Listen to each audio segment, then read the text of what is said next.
किशोर गांव में रहने वाला एक सीधा साधा युवक था। बहुत मेहनत करने के बाद भी उसे कोई सफलता हाथ नहीं लगती थी। 2 वक्त का खाना जुटा पाना भी उसके लिए मुश्किल हो रहा था। इसी वजह से वह धन कमाने की इच्छा से गांव से बाहर शहर गया, लेकिन वहां पर भी उसे सफलता हाथ नहीं लगी और वह फिर से गांव आ गया। गांव में एक दिन बहुत ही उदास मन से वह चला जा रहा था। तभी उसे एक मित्र मिला और उसने पूछा, क्या बात है किशोर, इतने उदास क्यों हो? किशोर ने अपनी आप बीती सुनाई। उसके मित्र ने कहा, गांव के पास एक बाबा जी बैठते हैं। उन्होंने मुझे एक दिन कोई उपाय बताया था। मुझे उससे बहुत ही लाभ हुआ है। तुम भी उनके पास चलो।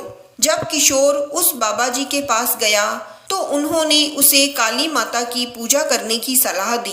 किशोर काली माता की मूर्ति लेकर अपने घर गया और मूर्ति स्थापित कर माता की पूजा करने लगा। लेकिन दिन बीते, हफ्ते बीते, महीना भी बीत गया, लेकिन कोई लाभ न होने पर किशोर फिर से उस बाबा जी के पास गया। उसके बाद उन्होंने उसे श्री कृष्ण की पूजा करने की सलाह दी। किशोर श्री कृष्ण की मूर्ति लेकर अपने घर गया और उसे स्थापित करके उसकी पूजा करने लगा, लेकिन उसमें भी उसे कोई लाभ नजर नहीं आया। तो किशोर फिर से बाबा जी के पास गया। इस बार उन्होंने किशोर को भगवान भोले बाबा की पूजा करने की सलाह दी और किशोर भोले बाबा की मूर्ति लेकर अपने घर चला गया, लेकिन इस सब में उसे कोई भी सफलता हाथ नहीं लगी। एक दिन किशोर भोजन कर रहा था, तब अचानक उसकी नजर मूर्तियों पर पड़ी। उन मूर्तियों को देखकर किशोर को लगा, कहीं इन्हें भी भूख तो नहीं लगी होगी। किशोर के पास अतिरिक्त भोजन तो नहीं था, लेकिन उसने अपनी थाली में से ग्रास लेकर मूर्तियों के सामने जैसे ही रखना चाहा तो तीनों मूर्तियां प्रकट हो गई और माता ने किशोर से कहा कि हम तो सदैव ही तुम्हारे साथ थे, लेकिन तुमने ही हमारे अस्तित्व को नहीं पहचाना। हमें कोई भी श्रद्धा और विश्वास से याद करता है तो हम उसकी मनोकामना जरूर पूरी करते हैं।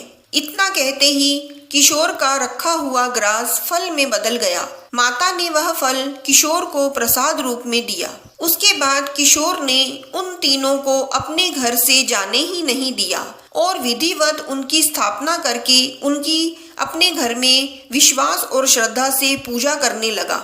माता के दिए हुए फल से किशोर को विचार आया, क्यों ना मैं फलों का ही व्यापार कर लूं, जिससे मैं भगवान को भी रोज फल का भोग लगा पाऊंगा। और किशोर फलों का ठेला लगाने लगा। उसमें से उसे दिन दुगनी रात चौगुनी तरक्की होने लगी।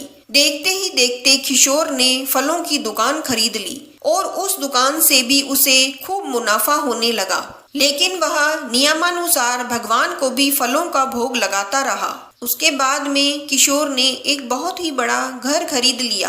अपनी पत्नी व बाल बच्चों के साथ बहुत खुशी खुशी अपना जीवन व्यतीत करने लगा। इसलिए दोस्तों, हमेशा विश्वास और श्रद्धा से भगवान की पूजा करेंगे तो वे आपकी मनोकामना अवश्य पूरी करेंगे।